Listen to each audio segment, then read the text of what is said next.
For today's video, I have here something that if it works, it's going to level up my resin game. So let's get it out of the box so we can get started. So what we have here is Resiners Airless Bubble Remover Machine. And as it claims in its name, it's supposed to remove air bubbles from your resin. It says and claims it removes 99% of resin air bubbles, and we're going to be putting that to the test.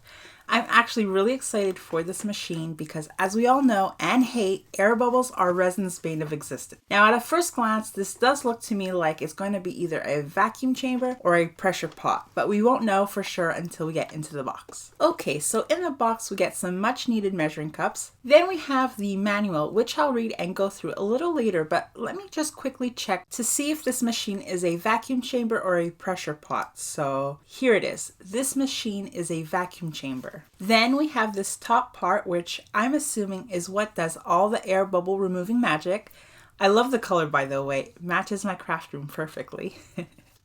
And lastly, this is the part where we put in our cup of resin and then we put this part on top like this.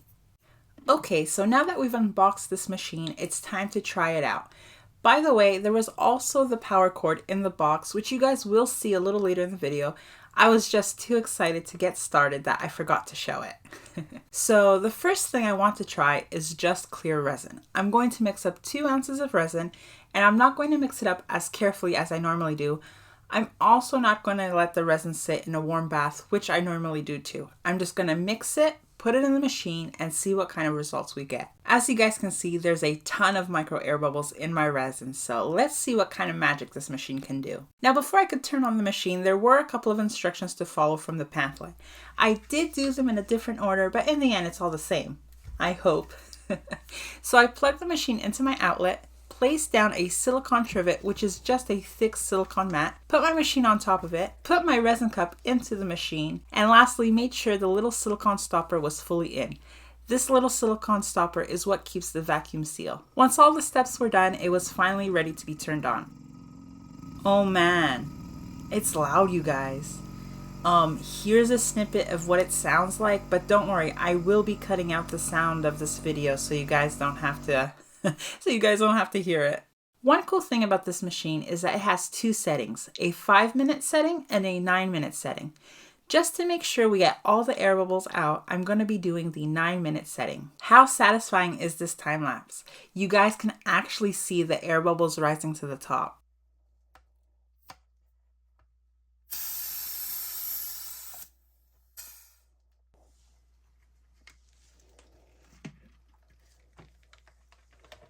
Wow. Wow. No way. Oh my goodness, you guys gotta see this. As you guys can see, there's barely any air bubbles. There are a few that are clinging to the cup, but we can easily pop those with a lighter or a heat gun. But wow, I'm so impressed. This really is gonna be a game changer for my resin game. Okay, so now I'm going to just pour this resin into this coaster mold, and let's do one more experiment with this machine. So another thing I'd like to try is I want to see how well this machine works when the resin has pigment and glitter mixed in.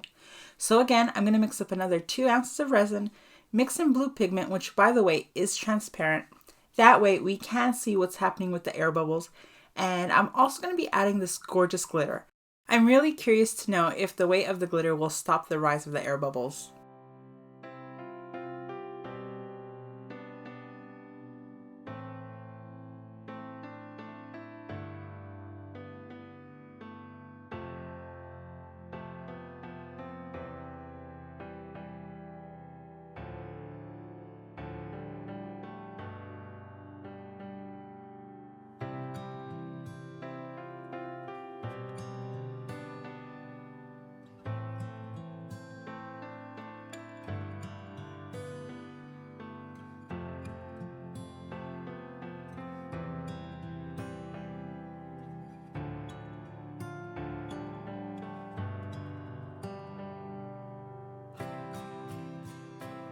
Okay, so yeah, it does seem that the glitter has made it a bit more trickier for the air bubbles to rise to the top. By the way, I did use the 9-minute setting. So what I'm going to do is I'm going to put the resin back into the machine and give it a bit more time, and this time I'm going to be doing the 5-minute setting.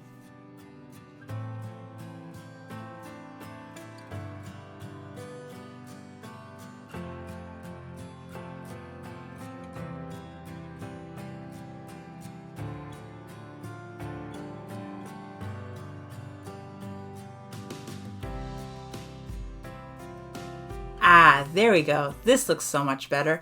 This time we only have the few air bubbles that are clinging to the cup, just like the clear resin did. Again, a heat gun or a lighter will easily remove those air bubbles. Again, I'm going to pour this resin into another one of these coaster molds, and I'm so excited for the morning so we can demold these pieces and see how they've turned out.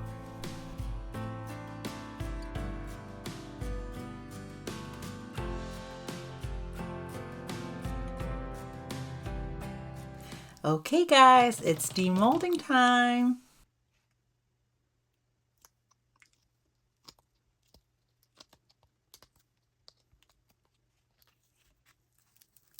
Oh wow, just look at how clear this resin is. You guys, this is absolutely amazing. The only thing I do see in the coaster is one speck of glitter. Of course, when you are working with glitter, you are expected to get glitter everywhere.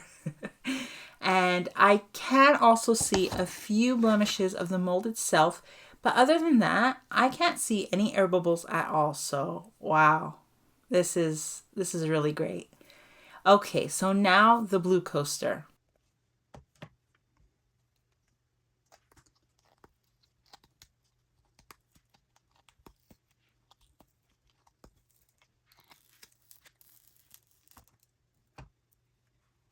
Of course, it's going to be a bit harder to see any air bubbles because of all the glitter.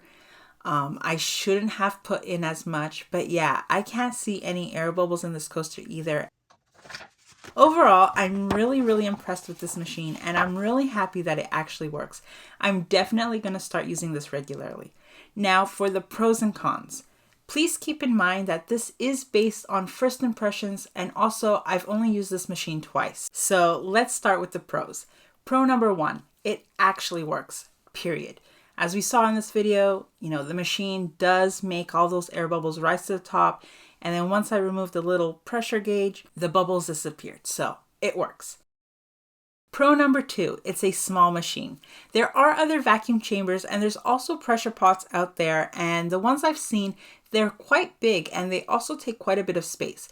At one point I was looking into getting one, and that's what stopped me. I don't really have much room in my craft room. My glitter collection does take up quite a bit of space. I'm just kidding. And I don't have anywhere else in my house to store one either. So this one is a nice size. I'm thinking it's comparable to a gallon of milk jug. I'm talking about the wideness of it. It is taller than the jug, but the wideness of the actual machine of the base is comparable to a milk jug. Now for the cons. Con number one, it's loud. In the pamphlet, it says to put it on a silicone mat to muffle the noise and vibrations. And as you guys saw, I did do that, but it was still loud. Con number two, the inside where you put your resin cup is slightly curved. This is a con because I think that's why the resin cup moved so easily while the machine was on. That and the vibrations of the machine. Con number three, it only does small amounts of resin. Because this machine is small, you are limited by how much resin you can put in. Now, this isn't a con for me because I rarely mix up big amounts of resin. I usually mix up only about 2 to 3 ounces at a time, so it doesn't affect me. But for any of you who do big pours, maybe a bigger machine would suit you better. But it is what it is, and I can overlook all the cons that I've just listed. I'm going to try and find something else to put the machine on to muffle the noise. My husband did suggest I try a sheet of styrofoam, so I will try that next time I use it. And yeah, you guys, this thing seems really good. And for my first 2 times using it, it gets 2 thumbs up. I've gone ahead and put the links to the machine down below in the description box in case you guys want to learn more about it. And I'd love to know what you guys think. Let me know in the comments what you guys do to remove your air bubbles from resin. And also be sure to comment down below any tips and tricks you guys have at removing air bubbles, so that way we can all learn from each other. I hope you guys enjoyed this video, and if you guys want to see more resin videos, be sure to check out one of the videos that's popping on screen now. Thank you all so much for watching, and I'll see you in the next one. Bye!